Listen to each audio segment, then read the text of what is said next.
Hello mga guys, gagawa tayo ng haplas ngayon. Ha ha ha. Anyway, itong ginawa ko na panghaplas, nakita ko lang siya sa Facebook guys. So, I will try my best because nakagawa na ako ng ganito pero efficacy yun ang nilagay ko sa buto. So, ito ngayon ang ginawa ko ng bagong haplas. Ayan na, iba talaga pag nagkakaedad na no.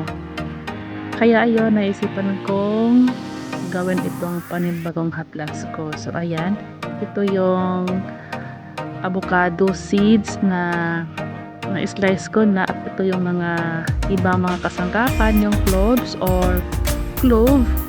Sa Arabic is mismar. Maraming benefits din ito. At pagkatapos, lagyan ko siya ng asin, ayan, or salt. Then 70% na alcohol na ihalo natin sa ating paggawa ng haplas. So ito yung mga kasangkapan na pinaghalo-halo ko, and then ibabad natin siya ng 24 hours. So para maiba naman yung aking ginawang haplas, so ito muna kasi may ginawa na akong avocado na may halong efficacy. So ayan, dahil ito ay kahiligan ko na din, at lalo na sa mga natural na remedy, yan talaga ako. Ganyan ang mga gawain ko, yung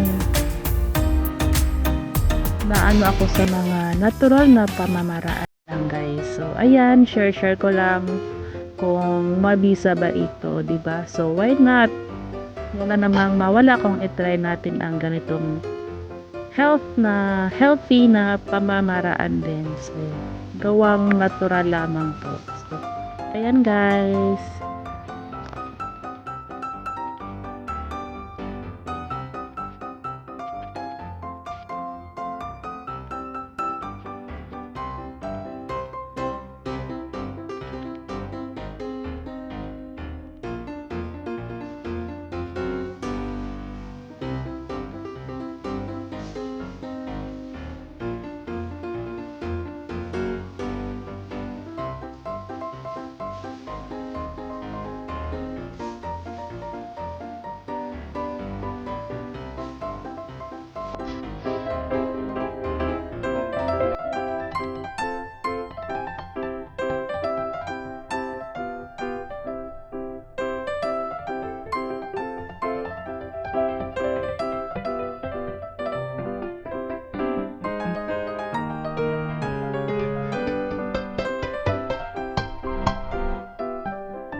ayan na guys, yan ang ating finished product na ginawa kong haplas for today's vlog. So, ayan na, napasok ko na lahat ng dapat ipasok. Yan na yung cloves, yung buto ng avocado, asin, may alcohol. So, ayan na, ibabad natin siya ng 24 hours. So, ayon sa aking nalalaman, maganda yan siya ihaplas sa mga sakit ng mga tuhod, sa likod, mga sakit-sakit ng ating katawan, pwede po ito ihaplas kasi external for use only lang ito mga guys. So alam nyo na. So ito ang aking healthy tips na ma-share ko, at ayun din sa mga ingredients na pinasok ko dyan. Marami naman siyang benefits, lalo na sa avocado at sa cloves, diba? So ayan guys, thank you for watching. So babad ko muna siya ng 24 hours bago ko siya ihaplas sa aking katawan. Ayan guys, thank you for watching.